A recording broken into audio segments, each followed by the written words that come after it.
Hi hello viewers, welcome to know your information channel. இன்னைக்கு நம்ம எந்த டாபிக் பத்தி பேச போறோம்னா தேவதாய மற்றும் தர்மதாய இனாம் நிலத்தை பத்தி, அதுல இருக்கிற வித்தியாசங்களை பத்தி தான் இந்த வீடியோல பார்க்க போறோம்.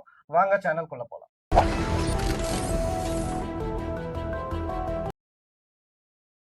ஜி, இப்போ தேவதாய தர்மதாய இனாம் நிலங்கள் சொல்றாங்க இல்லையா, அது யாருக்காக அந்த நிலங்களை வழங்கப்பட்டது?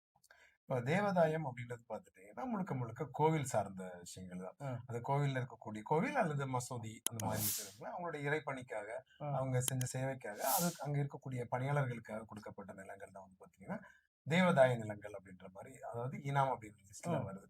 இது தர்மதாயம் அப்படின்றது அது சர்வீஸ் பேஸ்ட் சேரிட்டி. அதாவது ஒரு கோவில்ல பணிபுரியக்கூடிய பணியாளர்களுக்கு கூடியது சேவை இனாம். ஓகேங்களா? இது தர்மதாய இனாம்ங்கிறது பாத்தீங்கன்னா சர்வீஸ் பேஸ்டு.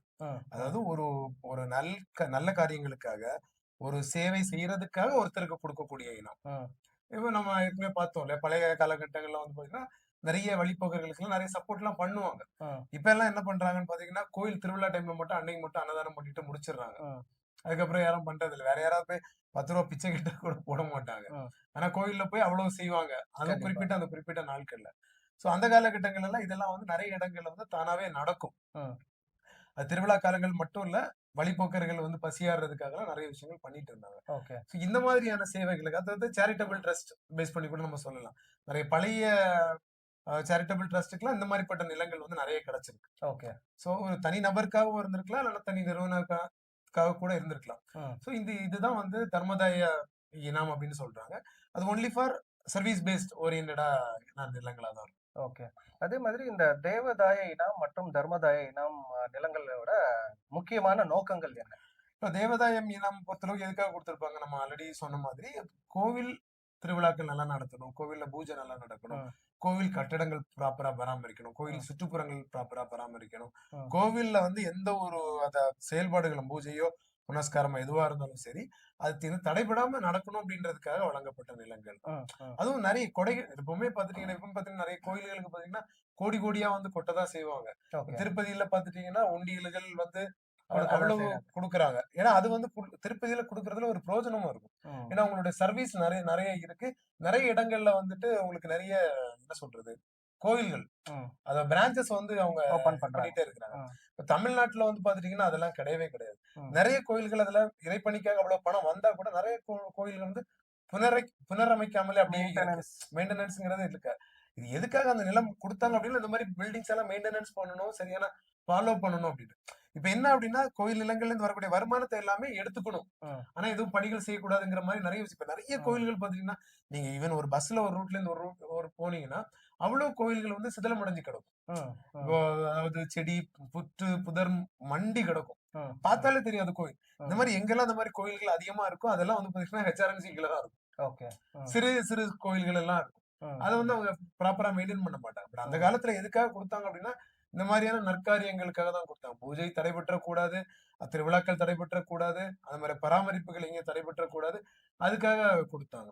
ஆனா தர்மதாயம் அப்படின்றது பாத்துட்டீங்கன்னா அது அன்னதானம், அப்ப தண்ணீர் பந்தல் வைக்கிறது, அதுக்கப்புறம் சத்திரங்கள் கட்டி மக்கள் வழிபோக்கர்களுக்கான பாதுகாப்பை உறுதி பண்றது, இந்த மாதிரி பண்ண சேவை மனப்பான்மை உள்ள மக்களுக்காக அவங்க வழங்கப்பட்டது. சோ இந்த மாதிரி நிலங்கள் இப்போதைக்கு யாரோட கண்ட்ரோல்ல இருக்கு? இப்ப தேவதாய நிலங்கள் அப்படின்றது பாத்துட்டீங்கன்னா இப்போ கண்ட்ரோல்ல இருக்கிறது முக்கியமா ஹெச்ஆர்என்சி கண்ட்ரோல்ல இருக்கு. இல்லைன்னா அந்த மத நிறுவனங்கள் இருக்கு இல்லையா, வக்ஃப் போர்டு மாதிரி எந்தெந்த மத நிறுவனங்கள் இருக்கோ அவங்களுடைய கண்ட்ரோல்ல இருக்கு. சோ அதே மாதிரி பாத்தீங்கன்னா இப்போ நீங்க சொல்ற மாதிரி பாத்தீங்கன்னா ஒரு மதத்துக்கு ஒரு வக்ஃப் போர்டு சொல்றீங்க இல்லையா, அந்த மாதிரி ஒரு கண்ட்ரோல்ல இருக்கு. இல்ல இப்போ கவர்மெண்டோட கண்ட்ரோல்ல இருக்கிறது ஹெச்ஆர்என்சி அண்ட் வக்ஃப் போர்டு தான். சோ கிறிஸ்டியன் மைனாரிட்டிஸ் அவங்களுக்கு அவங்களுடைய டைசிஸ் அந்த மாதிரி ஏதாவது இருக்கலாம். அதை பத்தி பெருசா இல்ல. அப்போதைக்கு நமக்கு பெருசா இருந்தது இது ரெண்டும் தான். ஓகேங்களா. ஏன்னா முகலாய மன்னர்கள் ஆண்டாங்க, நிறைய இந்து மன்னர்கள் ஆண்டாங்க. அவங்க அந்தந்த இதுக்கு வழிபாட்டு தலங்களுக்கு நிறையவே பண்ணியிருந்தாங்க. இப்ப இவங்க வர்றது எல்லாமே கிறிஸ்டியன் இவங்க எல்லாம் பண்ணும்போது சேரிட்டபிள் பேஸ்ல தான் அவங்க நிறைய சர்வீஸ் பண்ணிட்டு இருந்தாங்க. சோ அதனால அத சர்ச்சியா இருந்தாலும் சர்ச்சையோட ஸ்கூல் அந்த மாதிரி இதுதான் பண்ணிட்டு இருந்தாங்க. பெரும்பாலும் மேபி அந்த மாதிரி நிலங்கள் இருந்துச்சுன்னா அந்த மத நிறுவனங்களோட அது இணைக்கப்பட்டிருக்கும். ஓகேவா. ஆனா தர்மதாய நிலங்கள் அப்படின்றது பாத்துட்டீங்கன்னா அது சிலது அப்பவே முன்னாடி ட்ரஸ்ட் வச்சுதான் ட்ரஸ்டோட கண்ட்ரோல்ல இருந்து இது வந்துட்டு இருக்கும். இதெல்லாம் என்ன பிரச்சனைனா ஒரு ட்ரஸ்ட் லேண்ட விக்கிறாங்க, ம். அத வாங்கியிருந்தாங்கன்னா அந்த பிரச்சனைகள் வர வாய்ப்பு இருக்கு. ஓகே. இப்ப எனக்கு தெரிஞ்சு நமக்கு ரீசெண்டா ஒரு ட்ரஸ்ட் கிட்ட இருந்து ஒரு பில்டர் வந்து லேண்ட் வாங்கியிருக்காங்க. அது இந்த மாரி தர்ம காரியங்களுக்காக பயன்படுத்தக்கூடிய கரெக்ட். கண்டிப்பா பிரச்சனையா இருக்கும். அது வந்து நீங்க தர்ம காரியங்களுக்காக தான் பயன்படுத்தணும் அந்த இடத்த. ம். அத ம். நீங்க மாத்தி நீங்க வந்து கமர்ஷியலா பயன்படுத்துறீங்கன்னா, அது வந்து வயலேஷன் ஆஃப் த ரூல் தான். ம். ம். அந்த ட்ரஸ்டோடைய பைலாவ நீங்க வந்து வயலேட் பண்ண மாதிரி ஆயிடும். ஓகே. ஓகே. அப்படின்னு இருக்கிற இடத்துல நீங்க அந்த இடத்த வாங்கிட்டீங்கன்னா உங்களுக்கு பிரச்சனை ஆயிடும். ஓகே. ஓகேங்களா? அது வந்து முழுக்க முழுக்க வந்து அது வந்து சர்வீஸ் ட்ரஸ்ட்டுக்கு போயிருக்கலாம். சிலது வந்து சர்வீஸ் பேஸ் இப்ப நெறைய கோயில்களையுமே வந்து சர்வீஸ் பண்றாங்க இல்லையா? ம். ம். சோ அதெல்லாம் அந்த மாதிரி போயிருக்கலாம். இல்லன்னா மத நிறுவனங்கள் இல்லாம இப்ப வந்து சேவையா இருக்கும்போது இப்ப வக்ஃப் போர்டுக்கு கூட நம்ம போயிருக்கலாம். ஓகே. சோ அது தர்மதாய நிலங்கள் வந்து இந்த மாரி பிரைவேட்லயும் போயிருக்குது. அதே டைம்ல வந்துட்டு கவர்ன்மெண்ட் ரிலேட்டடாவும் HRNC கீழயோ, ம். அப்படி இல்லன்னா வக்ஃப் போர்டு கீழயும் போயிருக்கவும் வாய்ப்புகள். ஸோ இந்த மாதிரி நீங்க இந்த கோவில் நிலங்கள் வந்து திடீர்னு ஒரு பில்டர் இல்லன்னா ஒரு பெரிய நிறுவனம் வாங்குதுன்னு வச்சுக்கோங்களேன். வாங்கிட்டாங்கன்னா, இப்போ அவங்க நெக்ஸ்ட் இந்த மாரி அரசாங்க சைட்ல இருந்து நடவடிக்கை எடுக்கும்போது எப்படி அத அவங்க ரீப்ளேஸ் அதோட பண்றாங்க? வேல்யூ ஆக்ஷன் 0 ஆக்கிருவாங்க அவ்வளவுதான். ஓகே. ஓகேங்களா? அவங்களுக்கு வேலை முடிஞ்சு போச்சு. 0 வேல்யூவ நீங்க எங்க போய் வாங்க முடியும்? ரெஜிஸ்டரே பண்ண முடியாது. ஓகே. ம். இதுதான் வந்துட்டு நீங்க ஒரு பில்டர் நெறைய பேர் வந்து இந்த பில்டர்ஸ நம்புறாங்க. ம்.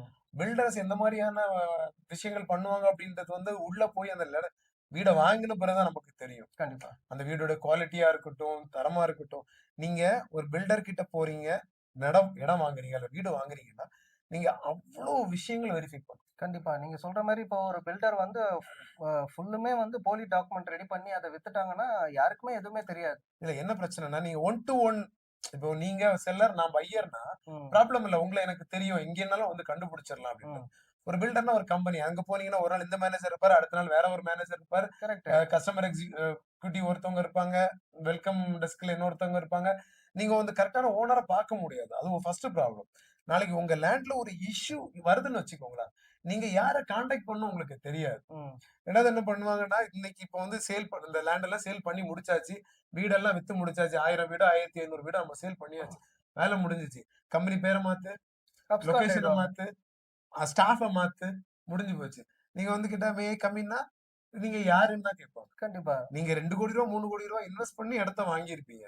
கடைசில நீங்க யாருங்க அப்படின்னு கேட்பாங்க. சோ அப்ப இடம் வாங்கும்போது இந்த விஷயங்கள் எல்லாம் அவ்வளவு தெளிவா பார்க்கணும். ம். நீங்க ஏ ரிஜிஸ்டர் ஒண்ணு, பதிவேடு ஒண்ணு, 2வது ஈசி. இந்த 2ல உங்களுக்கு ஒரு டவுட் வருது அப்படின்ற பட்சத்துல, நீங்க பழைய ரெக்கார்ட்ஸ்லாம் கண்டிப்பா புரட்டியே ஆகணும். ஓகே. புரட்டல அப்படின்னா, நீங்க இன்னைக்கு வாங்கிருவீங்க. நாளைக்கு உங்களுடைய சந்ததிகள் கஷ்டப்படும். சோ கண்டிப்பா. அதுதான் இப்ப நமக்கு இவ்ளோ டீட்டெயில்ஸ் எதுக்கு நம்ம குடுக்குறோம்? ஸ்டெப் பை ஸ்டெப்பா அப்படின்னா, எங்கேயாவது ஒரு இடத்துல இப்ப சிட்டிக்குள்ள கூட அது இருக்கும். ம். ஓகேங்களா? எங்கேயாவது ஒரு இடத்துல இனாம்னு இருந்துச்சுன்னா, உங்களுடைய வாழ்க்கையே அத புரட்டி போடுறதுக்கு அதிக வாய்ப்புகள் இருக்கு. கண்டிப்பா. அதனால கவனமா இருக்கணும் அப்படின்றது. கண்டிப்பா. ஸோ மக்கள் இந்த வீடியோவ பார்த்து விழிப்புணர்ச்சி அடைஞ்சிருவாங்கன்னு நெனைக்கிறேன். ஸோ வியூவர்ஸ் இந்த இன்ஃபர்மேஷன் உங்களுக்கு ரொம்பவே பயனுள்ளதா இருக்கும்னு நம்புறோம். ஸோ மீண்டும் அடுத்த வீடியோல உங்கள சந்திப்போம். தேங்க்ஸ் ஃபார் வாட்சிங் நோ யுவர் இன்ஃபர்மேஷன் சேனல். நன்றி, வணக்கம். வணக்கம்.